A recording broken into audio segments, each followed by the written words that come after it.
وہ ایک درویش بوڑھے ہو گئے، انہیں حضرت مسکی کہتے تھے، ان کے جسم سے خوشبو بڑی آتی تھی، خوشبو والا بابا مشہور ہو گیا۔ لوگ پوچھتے حضور کون سی خوشبو لگاتے ہو؟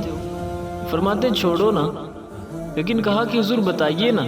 جب لوگ بڑے اکٹھے ہوئے نا، بابا جی کہنے لگے میری جوانی کا واقعہ ہے، میں سونا بڑا تھا، اللہ نے حسن بڑا عطا کیا تھا، کپڑے کی دکان پر کام کرتا تھا۔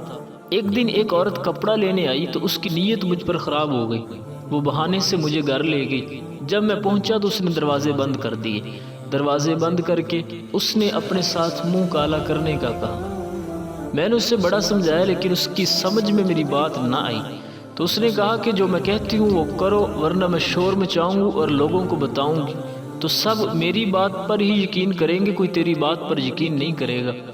فرماتے ہیں کہ میں نے چاروں طرف نظر دوڑائی لیکن بچنے کی کوئی راہ نظر نہ آئی، تو میں نے اس سے کہا کہ مجھے واش روم جانا ہے، بیت الخلاء جانا ہے۔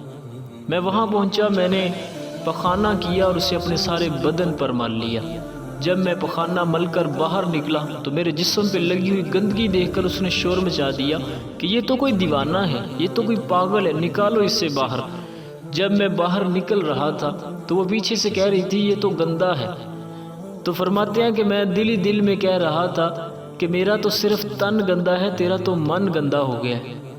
دل کالے نالو منہ کالا چنگا، جے ایک کوئی رمز پشانے ہوں۔ فرماتے ہیں کہ میں اس کے دروازے سے یوں باہر نکلا، باہر نکل کر میں نے ایک چشمے پر آ کے غسل کیا، اپنے جسم اور اپنے کپڑوں کو صاف کیا۔ رات کو سو گیا تو خواب میں حضرت جبرائیل علیہ السلام تشریف لائے۔ آپ نے کہا کہ تمہیں کیا مناسبت ہے جناب یوسف علیہ السلام سے، اور انہوں نے میرے پورے جسم پر ہاتھ پھیرا۔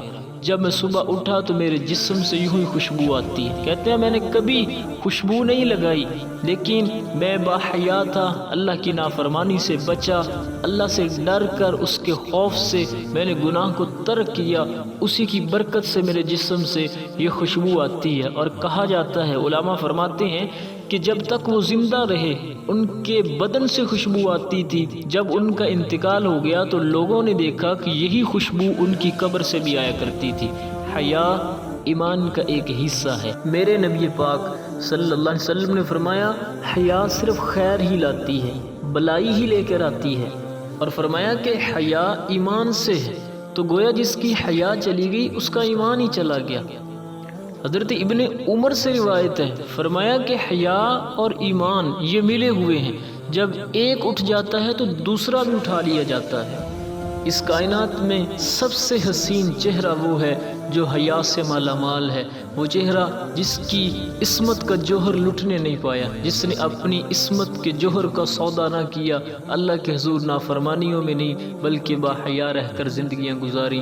اپنی زندگیوں کو باحیا طریقے سے گزارتے ہوئے اپنی زندگیوں کو مکمل کیجیے۔ اللہ کریم ہم سب کو باحیائی عطا فرمائے، آمین آمین۔